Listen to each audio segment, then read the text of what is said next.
Welcome to Beyond Black History Month. I'm your host, Femi Redwood.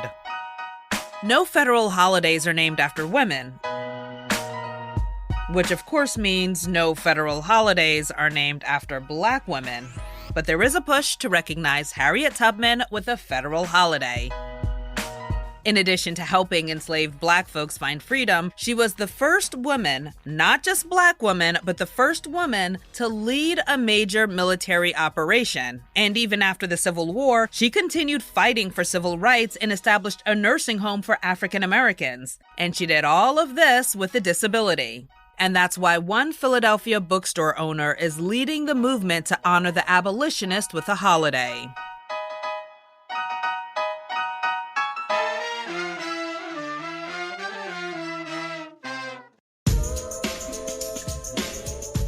The fact that this was a woman who I felt like looked like me and had all of these cool qualities. Janine Cook owns Harriet's bookstore in Philadelphia. It's named after Harriet Tubman.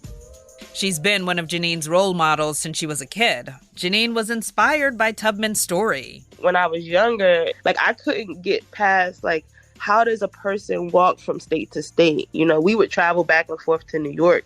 Our family was there, but we were living in Virginia, and it would take us 7-8 hours in the car. And I couldn't imagine what kind of human being could walk that distance in the cold. When I look at photos of Harriet Tubman and stare into her eyes, I see strength.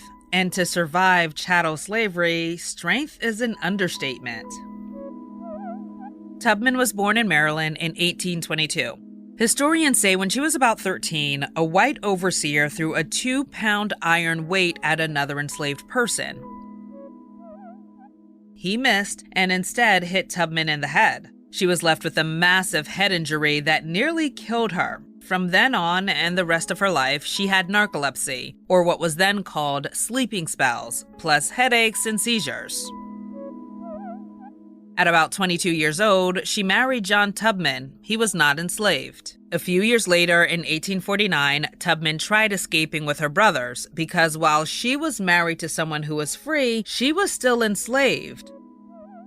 But anyway, the brothers got scared, went back, and Tubman returned with them. But a few months later, she tried escaping again, but this time by herself. She went north from Maryland to Delaware, then Pennsylvania, hiding a few stops along the Underground Railroad before settling in Philadelphia. Then Tubman heard about an upcoming sale of one of her nieces, so she went back to get her. That became the first of at least a dozen missions to help enslaved people find freedom. Historians say during one of those trips, Tubman tried to get her husband to leave with her up north, but he was remarried, so he refused. Janine says this moment captured the essence of who Tubman was. I'm sure there was emotional anguish that was wrapped up in there, of course, as we all experience. But the fact that didn't stop her is remarkable to me.